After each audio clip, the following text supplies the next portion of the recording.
All right, good morning, everybody. It's great to see you all on this beautiful morning, and thank you for being here. I'm Darrell, Shorb, the Executive Director of the Urban Child Institute. I stand here this morning with other nonprofit and community leaders to share my concern around the tenor of the Memphis City Council District 5 race. One of the candidates continues to direct citizens to a letter that was created during the summer of 2020 after the death of George Floyd in Minnesota. More than 115 individuals representing their respective organizations signed the letter, me included, asking for Memphis leaders to come together and work on law enforcement issues facing our community. Having respect for victims and addressing crime were issues addressed in the letter. But we also ask for increasing efforts to combat poverty, improve K-12 education, as well as improving public transportation. We made recommendations we wanted Memphis leaders to consider, and they did. Mr. Spinoza is saying that we advocated for defunding of the police and having more criminals roaming the streets. That could not be further from the truth, and the perpetuation of that mischaracterization needs to stop now. It is absolutely false.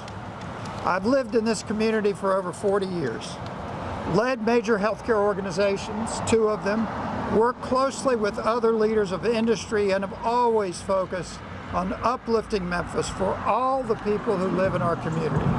I would not be part of any group or sign a letter that advocates for fewer police officers on our streets. Public safety is important to the growth and the stability of our community. I live in Midtown. My kids live in Midtown. My grandkids live in Midtown. We all want a safer community. I'm standing here with Meggan Kiel and other community leaders who signed the letter, and we just want the truth to be known about our intent. I'm going a little bit off script. I just have to say, before I get Meggan to speak, that I, for one, am sick of candidates who try to win campaigns based on making people more fearful, characterizing their opponents as someone to fear. Meggan Kiel is about hope. She's about a better future for all Memphis, and especially about a comprehensive approach to public safety. That's the kind of message we need, and Meggan Kiel can deliver on that message. So Meggan, the podium is yours. Thank you, Gary. Good morning. My name is Meggan Kiel, and while I am honored to be standing again today with this distinguished group of community leaders, I am frustrated by what has brought us here. When I decided to run for Memphis City Council District 5, I knew that my opponents would try to make distinctions about how we were different. But I did not think that my opponent would misrepresent and lie not only about me, but about a large group of our community's most respected leaders and advocates. You see, I can pride myself on 2 decades of hard work and deep commitment to make Memphis a city of better opportunities for some of our most marginalized residents. The leaders standing with me today, however, represent organizations that have been doing some of the most important work in our community for much longer. MIFA has been feeding seniors who would otherwise go hungry since 1968. The Urban Child Institute and Whole Child Strategies advocate for our most vulnerable residents, the 33% of children who live in poverty in our city.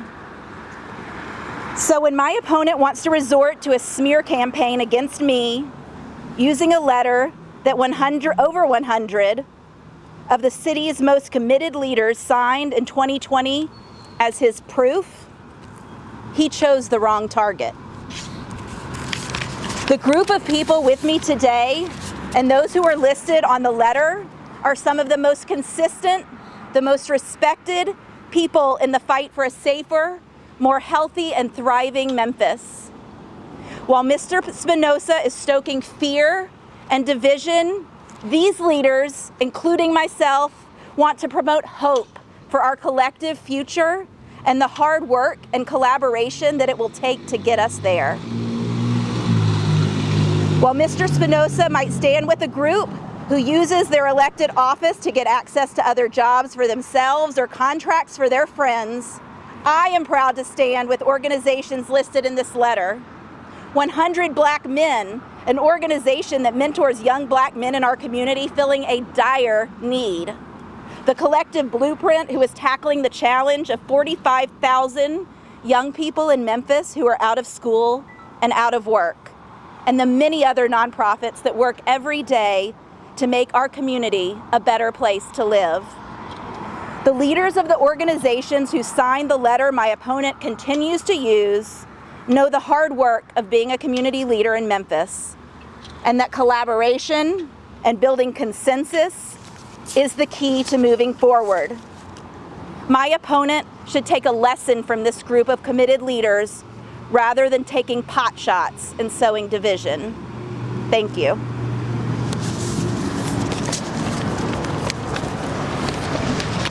Thank you. My name is Darrell Cobbins. I'm a lifelong Memphian, resident and voter in District 5, and have been involved in business, economic development, civic activities for over the past 25 years here in Memphis. And we gather here today to set the record straight. When the record has been distorted publicly, it's important that we set the record straight publicly. And that's why I'm proud to stand here today with this group of committed Memphians, including candidate Meggan Kiel, to set the record straight, because it's been distorted through both print, mail, social media, and TV. And we're here today to talk about the truth. When we signed this letter, 115 or so individuals and organizations, it was the right thing to do then, and it's still the right thing today. It represented a collective of Memphians who have toiled through various missions and systems to make Memphis a better city. And when we think about the history of Memphis, I'm reminded of a quote from Dr. King when he said the ultimate measure of a person is not where they stand during times of comfort and convenience, but where they stand during times of challenge and controversy. And when Memphis faced the yellow fever epidemic, a group of committed Memphians stepped up to take Memphis in the direction it needed to go in for the future of Memphis. When Dr. King was assassinated, a group of Memphians stepped up to take Memphis to be a better place than it was then. And so similarly, years ago when we signed this letter, it was at a perilous time in our nation where it forced us all to examine within our communities the inequities and the imbalances that persisted. And so that's what the commitment of those Memphians represented. And so when we look at the dynamics of Memphis today, it's important that we have elected leaders and public servants who base their ideologies in fact and in truth and inject that into the public discourse rather than distortions and misrepresentation of the facts. And so, as I said, it was the right thing to do then, it's the right thing to do today. And Dr. King was right when he said, "Truth crushed to the earth shall rise again." The French poet Victor Hugo was right when he said, "An invasion of armies can be resisted, but not an idea whose time has come." And the sociologist Margaret Mead said, Never doubt that a small group of committed citizens can change the world, because indeed it's the only thing that ever has. And so, thank you, Meggan, for gathering us today to help set the record straight. We look forward to the next few weeks being based in truth and fact. And we encourage all Memphians to pay close attention to the candidates and what they say, as well as what they do. So thank you for being here today. Any questions, Bill? So the letter talked about making investments in areas other than police. So I guess the question is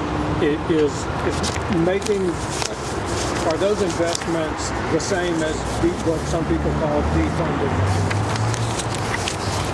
Who wants to take that? You?